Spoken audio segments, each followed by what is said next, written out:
오늘 코로나19 특집에서는 종려주일 예배 풍경을 살펴보도록 하겠습니다. 모범적인 방역과 지역사회 섬김을 이어가고 있는 한 교회를 찾아가 보겠습니다. 선교지에 돌아갈 수 없는 선교사들을 위한 공간이 마련됐습니다. 그 현장에 다녀왔습니다. 온라인 등교를 시행함에 따라 좋은 교사 운동이 경제적으로 어려운 학생들에게 온라인 수업에 필요한 기기를 지원하기로 했습니다. 좋은 교사 운동은 성명을 통해 교육부가 디지털 교육 격차를 줄이는 데 앞장서야 한다고 강조했습니다. 총선이 이제 얼마 남지 않았습니다. 코로나19가 최대의 변수로 작용할 것으로 보이는데요. 이번 선거를 어떻게 진행하는지 알아봤습니다. 건강한 경기도 만들기 도민연합이 경기도 성평등조례 개정 청구 서명 접수 기자회견을 열었습니다. 이 자리에서 의회가 즉시 조례 개정에 나서길 촉구한다며 이를 거부할 경우 혹독한 심판을 받을 것이라고 주장했습니다.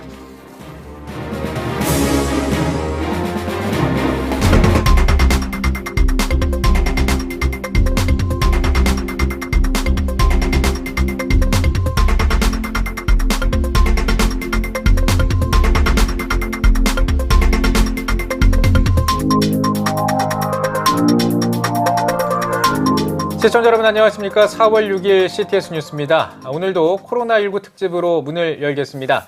스튜디오에 박세현 기자 나와 있습니다. 안녕하십니까. 네, 안녕하세요. 예, 이제 또 주말을 넘어서 월요일이 됐는데요. 네. 주일 풍경 어땠는지 궁금합니다. 그렇습니다. 정부의 사회적 거리 두기 강화 기간이 기존의 5일에서 19일까지로 늘어났습니다. 네. 이제 부활절 주일 전 종려주일인 만큼 이제 고난 주간을 시작하는 기간이지 않습니까? 그렇기 때문에 이제까지 예배를 중단했던 교회들도 다시금 또 예배를 재개하는 교회들도 적지 않았습니다. 예. 네, 어떻게 예배하는 교회들이 정부 방역 수칙을 잘 지켰나요? 네, 여전히 잘 지키고 있었습니다. 대부분의 교회들은 이제 국민의 생명이 걸린 상황의 심각성을 충분히 인지하고 있는 듯 보였고요. 네. 마스크를 착용하시고 또 사회적 거리 두기도 지키시고 기본적인 위생 수칙을 충실히 이행하는 모습이었습니다. 네, 참 교회가 이렇게 많이 애를 쓰고 있는데 몇몇 교회에서 이제 확진자가 좀 많이 나오면서 교회 이미지가 실추되는 이런 상황들도 좀 발생하긴 맞습니다. 했습니다. 예.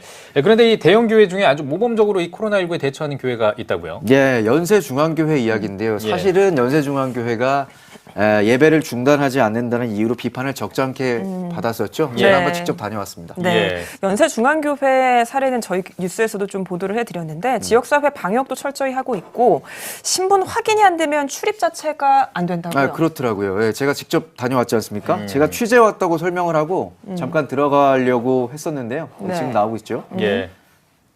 지금 이제 신원 확인하는 중이군요. 네. 여기 잠깐 저 불과 2, 3m 앞에 화장실이 있는데 예. 제가 CTS에서 왔다고 했는데도 안 들여보내주더라고요. 앞에 화장실이거든요. 예. 또 평소에는 저렇게 문이 잠겨 있는 모습을 확인할 수 있었습니다. 네. 전날 화장실 못 가서 큰일 날 뻔했습니다. 그렇군요.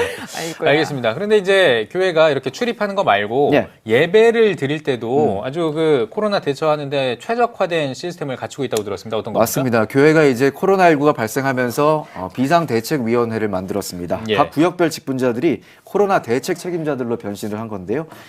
매일 구역원들에게 하루 2번씩 전화해서 안부를 묻고 또 신앙이 떨어지지 않도록 관리를 하고 있었습니다. 네, 예배가 끝날 때까지 철저한 감시도 이루어진다고 들었는데 이건 어떤 이야기인가요? 예, 맞아요. 예배당에 들어가기 전에 먼저 이제 신분을 확인을 하고요. 또 예배당에 들어갔을 때 의자마다 노란색 테이프가 붙어 있습니다. 예. 장의자의 가장자리 부분인데요. 빨간색이네요. 그러네요. 예. 예. 저 자리에만 이제 앉을 수가 있고요. 그리고 교인들이 앉으면 예배위원들이 의자에 설치된 바코드를 체크하는데 저 바코드와 교인들의 등록증이 연동돼서 교인들이 앉은 자리가 전체 통제실에서 파악이 됩니다. 예. 그러면 나중에 누군가한테 이상이 생겼을 때도 효율적으로 대처가 가능하겠습니다. 바로 그겁니다. 누군가의 코로나에 감염되면 누가 그 사람 옆에 있는지도 모르고 또 동선도 모르기 때문에 역학관계에 있어서 많은 시간과 비용이 들죠. 예. 그런데 이 바코드와 성도 등록증을 활용해서 해당 민원의 좌석과 또 주위 사람의 동선까지 파악이 되거든요.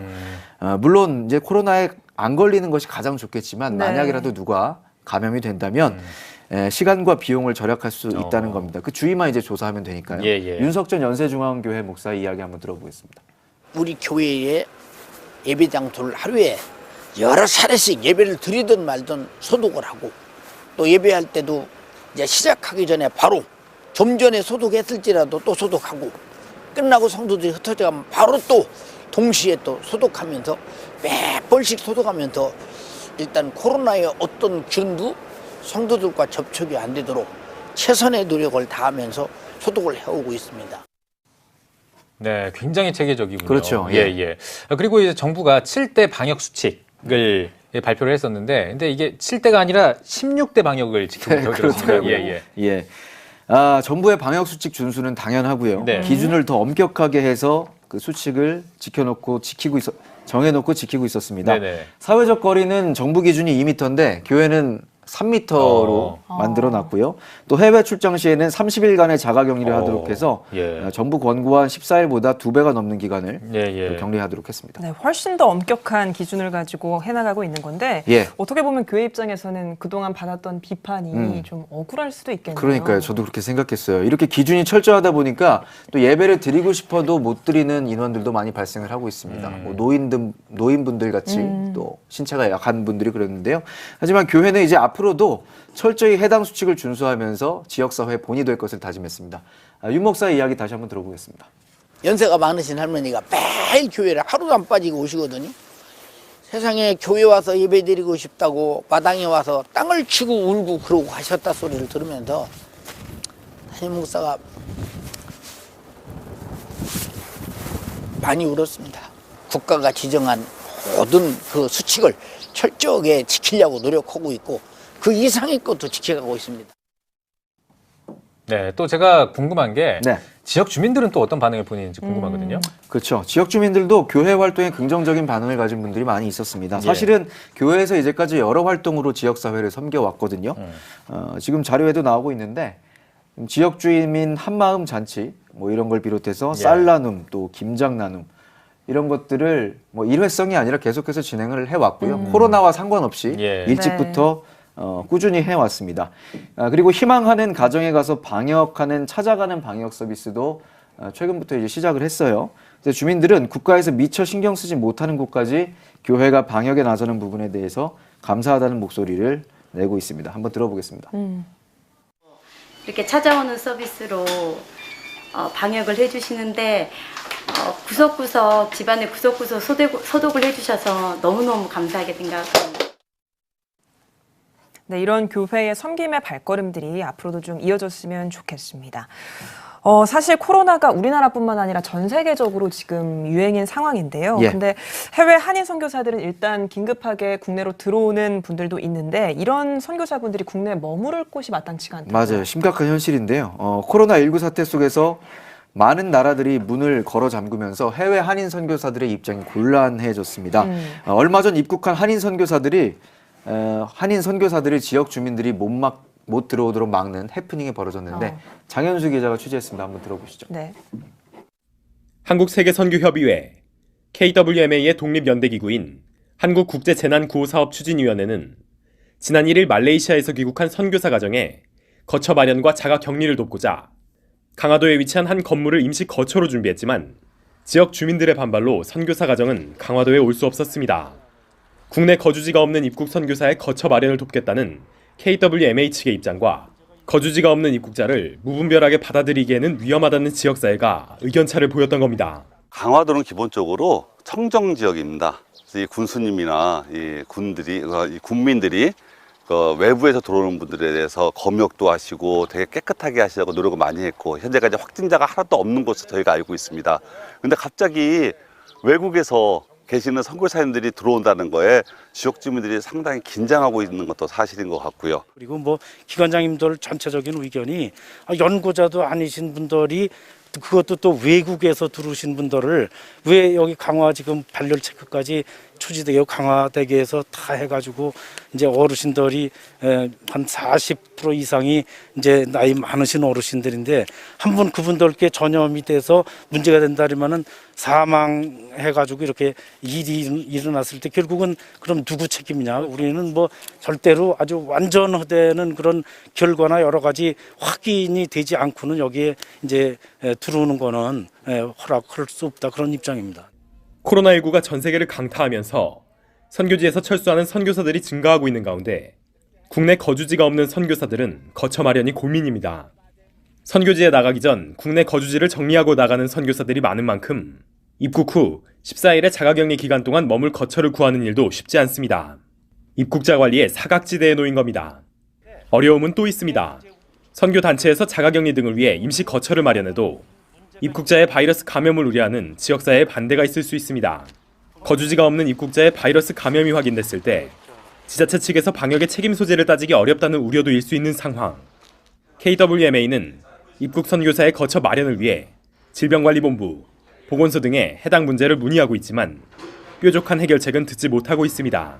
저희 안전팀장이 그것을 위해서 질병관리본부라든가 보건소라든가 당국하고 계속 대화를 하고 있는데 실제로 우리나라가 이렇게 하라고 얘기하지만 그 다음 안 될 경우는 어떠냐에 대해서 답변하지 못하고 있는 실정입니다. 실제로는 세부적인 내용이 그리도 갖고 있지 않고 계속해서 누군가를 미루는 과정이 있는 것도 사실이고요.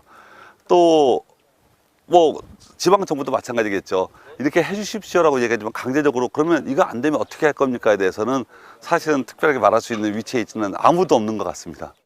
전 세계적인 코로나19 사태 속에 국내로 돌아오는 선교사들을 위한 대책 마련이 필요해 보입니다. CTS 뉴스 장현수입니다. 네, 이 얘기 조금 더 자세히 한번 나눠보도록 네. 하죠. 지금 코로나를 비롯해서 여러 이유 때문에 이 철수한 선교사들 발이 묶여 있는 상황이 들었습니다. 맞습니다. 선교지에서 코로나19 확산을 우려하며 해외로부터 입국을 통제하는 국가들이 많죠. 네. 때문에 못 들어가고 있는 선교사들이 늘어나고 있는 겁니다. 몽골에서 사역하시는 한 선교사는 이 사태가 장기화될 것 같다며 우려의 목소리를 높였습니다. 한번 들어보시죠. 이제 가족들이 뭐 우리만 있는 게 아니고 그게 이게 장기화되니까 그때 더 이상 있을 수 없는 상황이 됐어요. 그래서 또 이게 한 몽골에서 예측하기는 한 6월, 7월까지 가게 되는 그런 일이기 때문에 저가 좀 이제 절박한 마음이 좀 있었죠. 네, 상황이 어렵게 된 선교사분들이 한두 분이 아니실 것 같은데요. 이런 분들을 위해서 처소가 마련됐다고요? 그렇습니다. 이제 일시 귀국하는 선교사들이 늘어남에 따라서 이들이 머물 장소가 지금 반드시 필요한 상황인데요. 네. 이들을 위한 처소를 마련해 운영하는 사역이 있습니다. 예. 웨슬리 사회성화 실천본부에서 운영하는 감리교 웨슬리 하우스인데요. 지난 2일 감리교 웨슬리 하우스 무의 휴양소가 개소를 알렸습니다. 네. 아까 뭐 몽골 선교사 이야기를 했었는데 예. 그러면 어떤 사람들이 여기에 머물고 있는 겁니까? 네, 아까 김종진 선교사를 비롯해서 캄보디아, 필리핀 여러 나라에서 머물고 있는 선교사들이 들어와서 머물고 계신데요. 예. 코로나로 해외로부터 입국을 막는 나라들이 많죠. 아까 말씀드렸다시피 코로나 이전에 들어오셨던 분들도 많고요. 또 코로나 이후에 선교지 사정으로 철수하신 분들 여러 가지 이유로 선교지에 돌아갈 수 없는 선교사들이 머물고 있습니다. 네. 네. 선교사들 입장에서는 정말 귀한 장소가 아닐까 싶네요. 그러니까요. 웨슬리 사회성화 실천본부는 2017년부터 이 웨슬리 하우스를 설립해 왔고요. 무의도를 비롯해 전국에 15개의 선교관이 지금 운영 중에 있습니다. 현재 41명이 머물고 있고요. 감리교에서 설립하기는 했지만 교단에 상관없이 희망자들이라면 누구나 사용할 수 있다는 점이 또 눈에 띈다고 하겠습니다. 예. 실제로 이용하시는 선교사님들의 이야기 네. 들어보도록 하겠습니다. 예. 장기화되면 그럼에도 불구하고 뭐 여기 머물러 수밖에 없죠. 굉장히 고맙죠. 이거는 감리교뿐만 아니라 모든 초교파, 다른 교파의 선교사님들도 감사하고 또 좋아하는. 네, 주최 측에서는 이 사역이 일회성이 되지 않도록 네. 계속 꾸준히 이어질 수 있도록 한국교회 동참을 호소하고 나섰다는 그렇습니다. 이야기가 늘 있었습니다. 그게 중요하죠. 이제 보여주기식이나 일회성이 되지 않는 게 중요한데 주최 측에서 이른바 만사형통 384 운동을 전개하고 있습니다. 네. 만 4명이 10,000원씩 후원해서 선교사들을 섬길 수 있도록 하자는 건데요. 그렇게 된다면 찬송가 384장처럼 무슨 일을 만나든지 형통하리라는 거죠. 한번 네. 들어보시죠. 10,000원의 후원금을 헌금 하나님께 드리는 공적 헌금으로 드려서 만사형통을 우리 모두가 이루자. 그래서 한 끼 식사 비용 또 한 번 마시는 커피 값을 아껴서 한 달에 한 번을 주일 헌금을 한 번 더 드리자. 네, 박세영 기자와 함께 얘기 나눠봤습니다. 잘 들었습니다. 다음 소식입니다. 기독교사들의 연합인 좋은 교사 운동이 취약계층 학생들에게 온라인 수업에 필요한 기기를 지원합니다.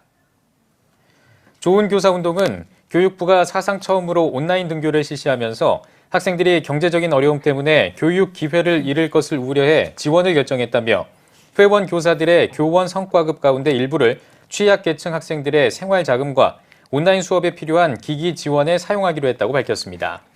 또 교육부의 온라인 개학 결정에 관해 성명을 발표하고 이번 결정이 학생들의 학습 공백 장기화를 실제로 방지하는 효과를 얻기 위해서는 선제 조치를 추가해야 한다며 교육부는 온라인 개학에 따른 학생별 디지털 교육 격차를 줄이는 데 앞장서야 한다고 덧붙였습니다. 코로나19가 확산하고 있는 미국에서 사재기 현상이 기승을 부리고 있습니다. 코로나19가 빠른 속도로 확산하고 있는 미국에서 마리화나와 총기 판매량이 급증한 것으로 나타났습니다. 마리화나를 합법화한 미국 캘리포니아에서는 판매량이 지난해보다 159% 급증했으며 워싱턴과 콜로라도주에서도 판매량이 크게 늘어난 것으로 집계됐습니다. 지난달 총기류 구매에 필요한 신원조회 건수도 FBI가 신원조회 제도를 시작한 1988년 이후 역대 최다인 370만 건을 기록했습니다. 전문가들은 코로나19 확산으로 불안감이 커져서 사재기 현상이 일어나고 있다고 분석했습니다. 코로나19가 전 세계로 확산하고 있는 가운데 구글에서 기도를 검색하는 횟수가 급증하고 있습니다. 종교경제문화연구협회 자넷 사인딩 벤첸 사무총장이 발표한 논문에 따르면 코로나19 확진자가 매일 8만 명씩 늘어나고 있는 가운데 기도를 검색하는 수가 2배 넘게 증가한 것으로 나타났습니다. 벤첸 사무총장은 3월 한 달 동안 기도를 검색한 수가 지난 5년 이후 최고치를 기록했다며 크리스마스나 부활절, 라마단 기간을 훨씬 능가한 수치라고 밝혔습니다.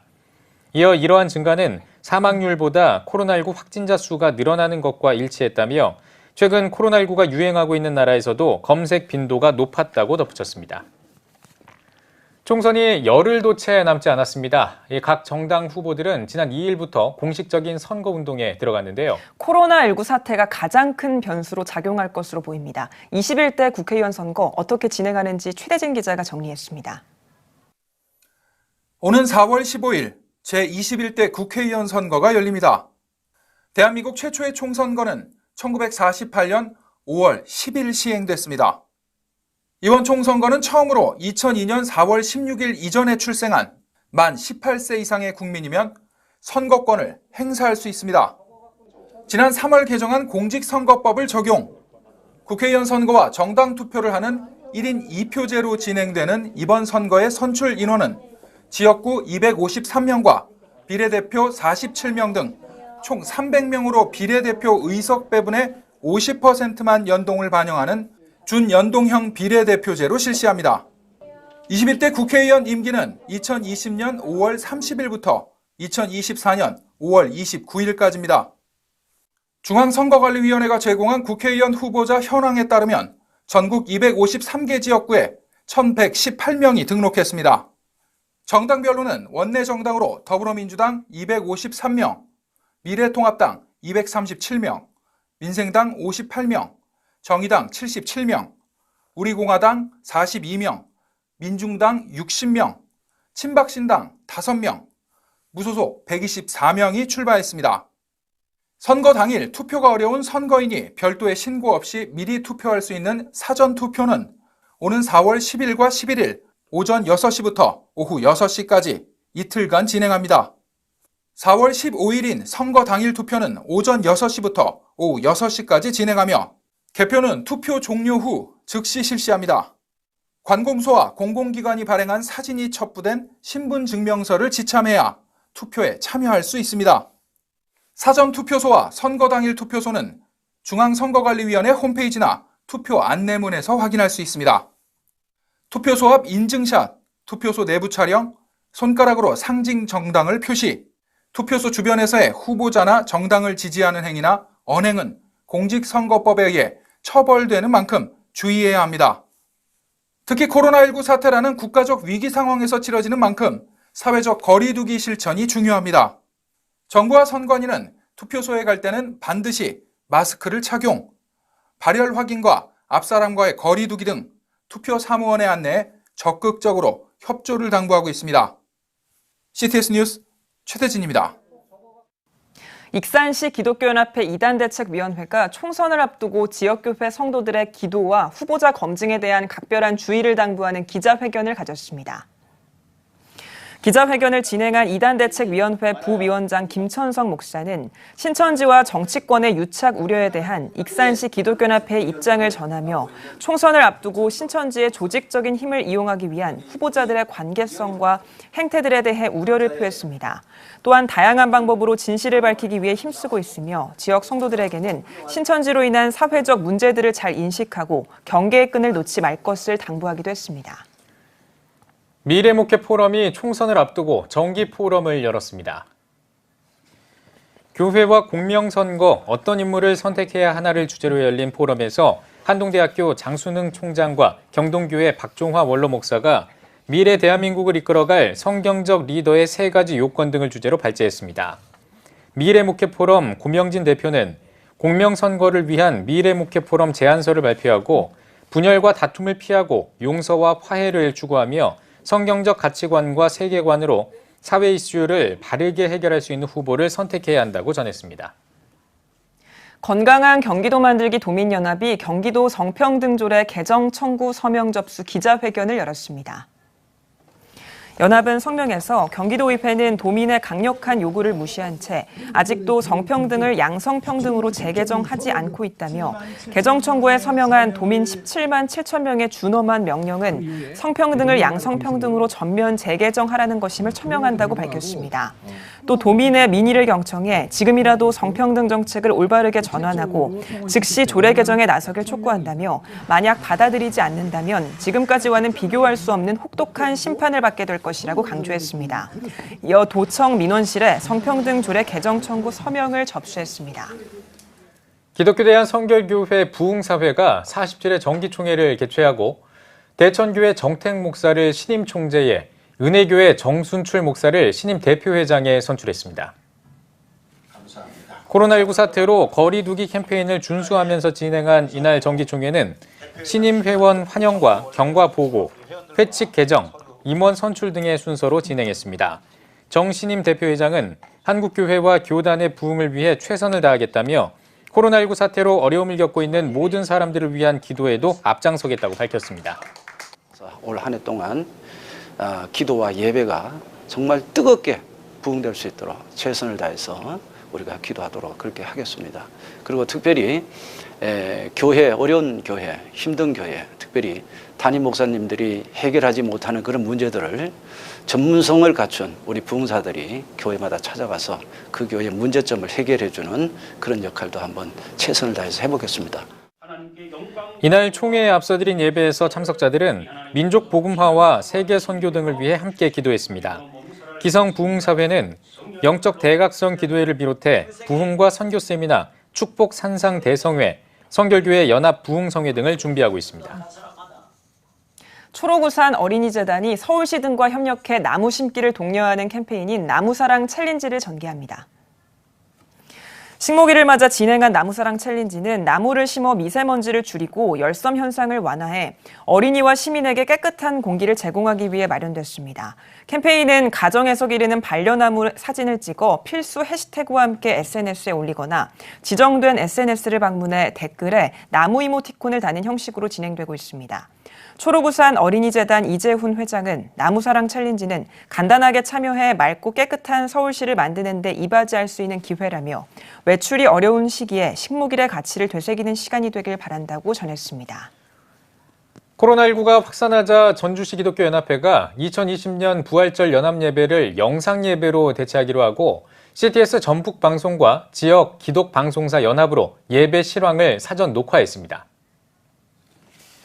부활절 예배의 중요성을 기억하고 전주 지역 성도들이 같은 시간과 위기 속에 있는 나라와 민족을 위해 기도하는 시간을 갖기 위해 오랜 논의 끝에 결정한 사전 녹화 영상 예배는 전주 샘물교회에서 직전 회장인 김종술 목사의 설교로 드렸습니다. 전기현 임역원들만 참여한 예배에서는 코로나19 극복과 4.15 총선, 지역사회 발전과 전기현에서 준비하고 있는 기독교 근대 역사 기념관 건립 등을 위해 함께 기도했습니다. 이날 녹화한 부활절 예배는 CTS 전북방송 등을 통해 오는 12일 부활주일 새벽 5시와 오후 2시에 방송할 예정입니다.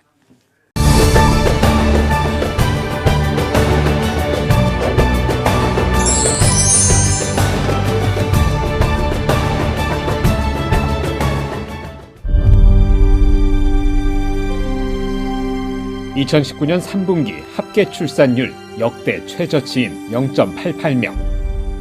출생자보다 사망자가 많은 인구 자연 증가율 0%의 대한민국. 이제 한국교회가 나서야 합니다. 교회, 학교, 가정이 함께하는 교육 선교. CTS가 함께합니다. 다음 세대와 가슴 뛰는 세상을 열어갑니다.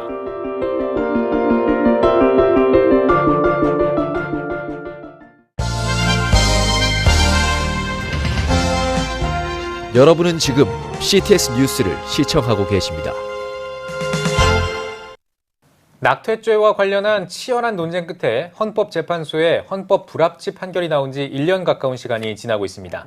하지만 우리 사회에는 아직까지도 낙태에 관한 사회적 합의가 이루어지지 않은 상황인데요. 네, 오늘 뉴스 더보기 시간에는 성산생명윤리연구소 이명진 소장과 함께 이야기 나누겠습니다. 소장님 안녕하십니까? 네, 안녕하세요. 예, 반갑습니다. 네. 이 낙태에 대한 판례가 여러 차례 있었는데요. 한 1년 전인가요? 작년 이맘때쯤에 낙태죄에 대한 헌법재판소의 판결이 있었습니다. 그 판결 내용이 어땠는지 그리고 현황은 어떤지 짚어주시죠. 네, 작년 부활절을 앞두고 2019년 4월 11일 날 헌법재판소에서 낙태죄 헌법 불합치 판결을 내렸습니다. 네. 그 내용은 낙태를 한 여성이나 의료인에게 어느 형사적 처벌을 이제 하는 것이 이제 위헌이다 하는 판결을 내린 것입니다. 우리 마음껏 우리가 분별 없이 성을 즐기는 사람들의 어떤 그 책임을 지고 많은 아이들이 죽임을 당해야 되는 그런 위험한 상황에 처해 있습니다. 2020년 금년 12월 말까지 이 낙태죄에 대한 처벌을 하는 대체 법안이 마련되지 않는다면 우리나라에서는 낙태죄에 대해서 처벌할 수 없는 그 위험한 상황이 되어 있습니다. 특별히 이제 이번에 그 헌법재판소의 그 판결의 내용을 보면은 여성의 그 자기 결정권과 행복 추구권 때문에 이런 결정을 냈다 이렇게 하셨는데 저희들이 알고 있어야 될 것은 여성의 자기 결정권 상당히 중요하긴 한데 이 여성의 자기 결정권이 그 태아의 생명권을 침해해서는 안 된다는 것입니다. 우리가 이제 살아가면서 여러 가지 가치가 있지만 절대 가치라는 게 있습니다. 이 생명권은 우리가 인간이 함부로 좌지우지할 수 있는 그런 가치가 아닙니다. 절대 가치입니다. 모든 사람들이 또는 손을 들어서 이렇게 찬성을 하더라도 바뀔 수 없는 절대 가치이기 때문에 이것은 우리가 절대 가치로 존중을 해야 되겠습니다. 특히나 이제 이번 판결에서 여러 가지 문제점이 제기되고 있어요. 의학적으로나 법률적으로나 윤리적으로 많은 문제가 있음이 지적되고 있습니다. 이번에 그 판결의 그 주요 논지를 보면요. 우리 47년 전에 미국에서 그 임신 24주 내에 낙태를 허용한 로데웨이드 판결이라는 그 판결을 이 내용을 그대로 인용하고 있어요. 네. 그 후에 미국에서 한 5,800만 명의 그 생명이 이제 죽게 됩니다. 예. 그런데 이제 그 벌써 50년 전의 논조지요. 그런데 미국에서 이제 변화가 벌써 왔어요. 그동안 5,800만 명이라는 그 많은 그 인간의 생명이 죽임을 당하는 걸 보고 많은 신앙인들이 이건 아니구나. 우리가 하나님 주신 생명을 너무 경시했구나. 그래서 반성의 그 운동이 일어납니다. 그러면서 신앙 회복의 운동이 일어나면서 이제는 그 역사의 진자가 생명을 죽이는 데에서 생명을 살리자는 데로 이제 옮겨가고 있어요. 이제 저쪽에서는 이제 옮겨가고 있는데 우리는 이제 50년 전에 그 논조를 따라가는 참 안타까운 일이 벌어졌습니다. 네, 낙태죄 헌법 불합치 판결로 인해서 종교계뿐만 아니라 사회 전체에 여러 파장이 있었고 논란도 일고 있는데요. 네. 여러 또 우려하는 목소리들도 나오고 있거든요. 어떤 것들이 있을까요?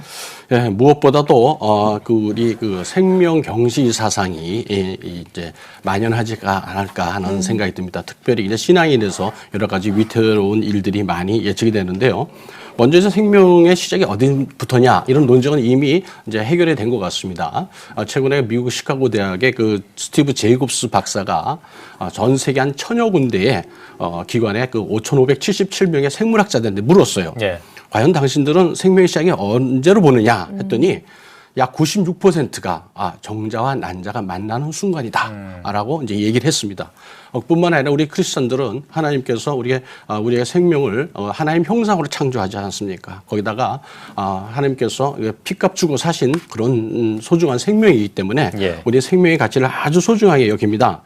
우리가 이제 우리 삶이 그 불편을 준다고 이 아이들을 이렇게 함부로 이렇게 낙태하게 되면 상당히 그 위험하게 되죠. 이것들은 어떤 사주로 이제 그 발전할 수 있냐면요.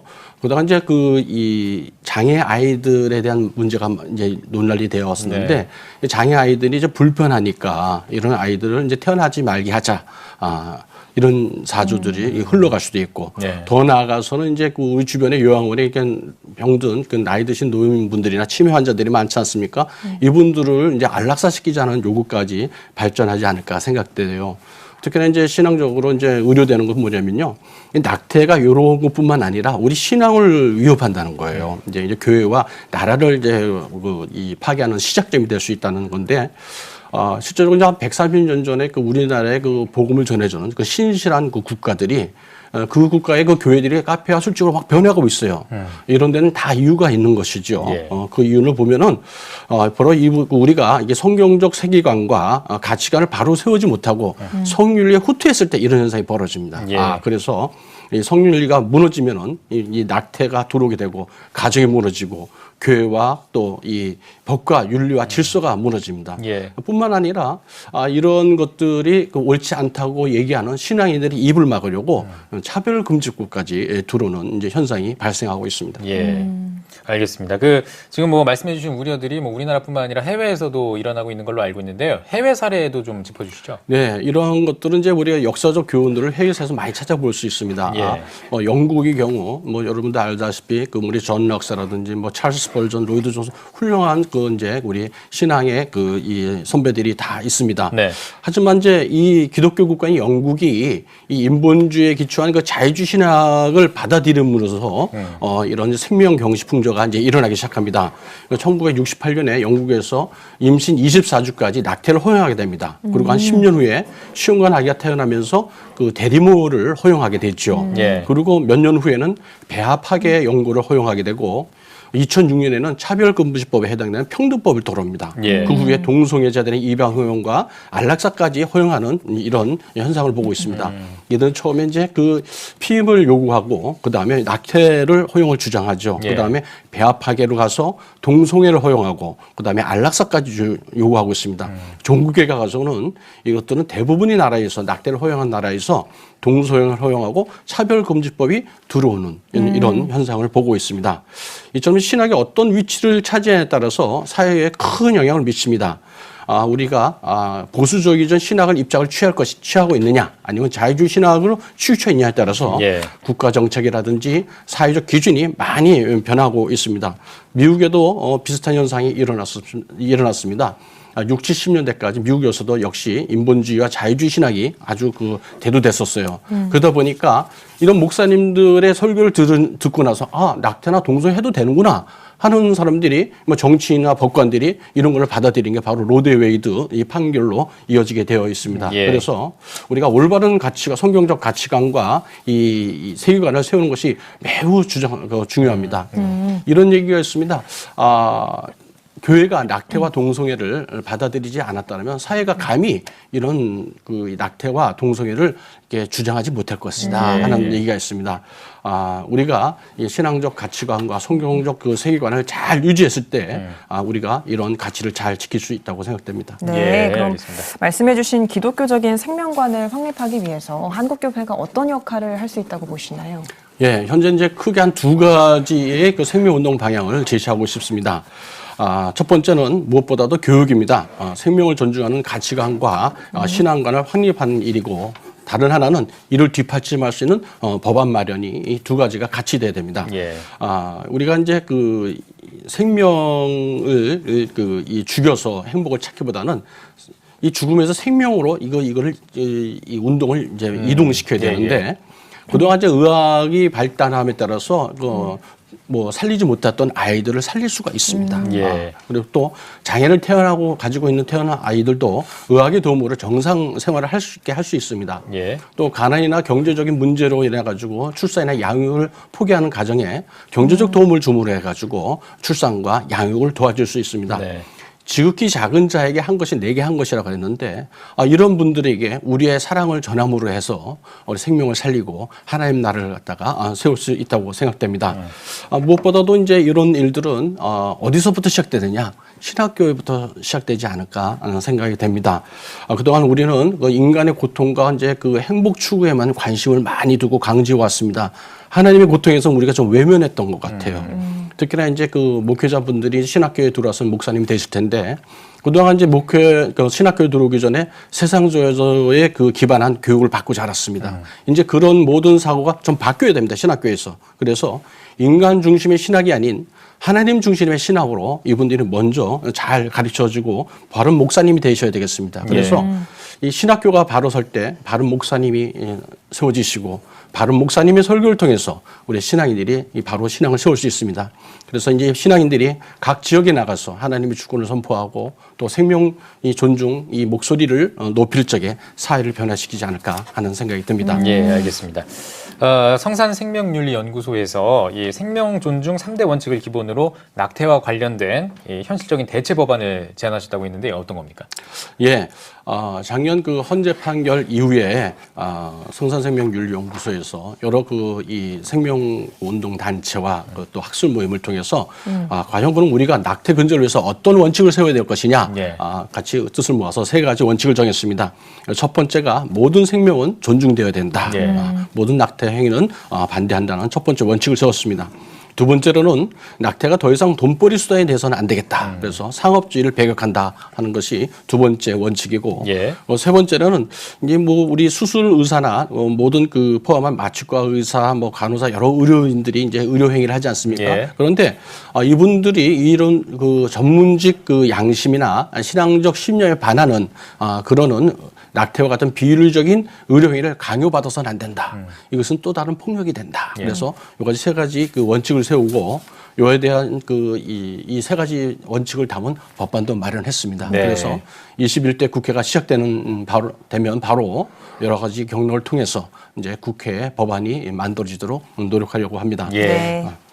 앞으로의 성산생명윤리연구소의 계획도 궁금하거든요. 말씀 이어주시죠. 예, 지금까지 성경적 세계관에 기초한 생명운동에 열심히 이제 달려왔는데 무엇보다도 교단의 도움이 많이 필요합니다.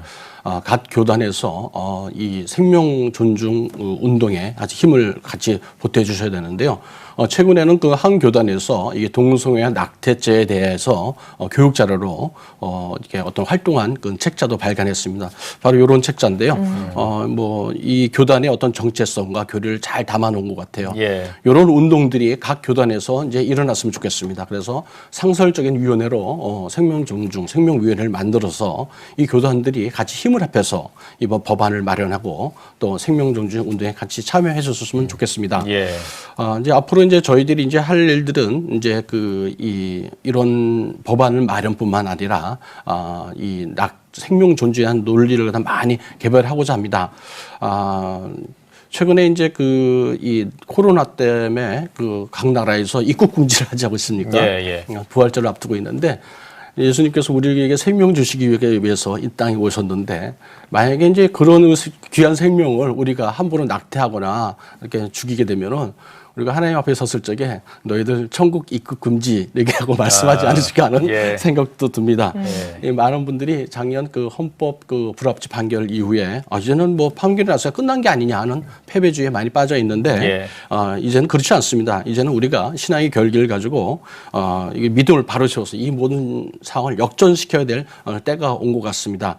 비록 이제 낙태죄가 위헌났지만 성경적 기준이 바뀌지는 않았거든요. 그래서 우리는 이제 살아있는 신앙인으로서 어떤 행동을 해야 될 때가 아닌가 생각됩니다. 예, 알겠습니다. 이제 마지막으로 한국교회 성도님들을 위해서 메시지 전해주시고 대담 마무리하겠습니다.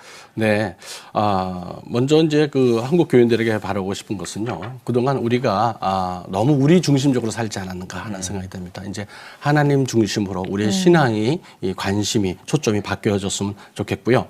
그와 함께 우리 신학교와 또 우리 강단에서 목사님들이 낙태와 동성애는 죄라는 분명한 메시지를 전해주셨으면 합니다. 마지막으로 그동안 우리가 낙태가 죄라는 것을 모르고 낙태를 지은 또 우리 성도들도 많아요. 이제 이분들이 이번 부활절과 함께 이런 것들을 다 회개하시고 그리고 회복되는 그런 일이 있었으면 좋겠습니다. 예, 알겠습니다. 오늘 뉴스 보기 시간에는 성산생명윤리연구소 이명진 소장과 함께 이야기 나눠봤습니다. 소장님 나와주셔서 고맙습니다. 감사합니다.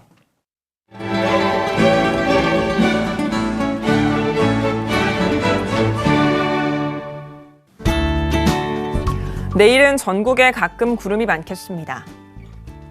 아침 최저 기온은 1도에서 12도, 낮 최고 기온은 13도에서 23도가 되겠습니다. 주간 날씨 해봅니다. 8일은 강원 영동에 비가 오겠습니다.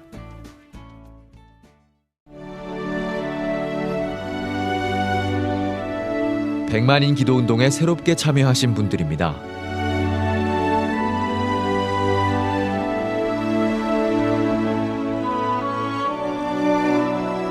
백만인 기도운동을 통해 보내주신 후원금은 국내는 물론 전 세계를 향한 CTS의 영상 선교 사역을 위해 소중하게 쓰이고 있습니다.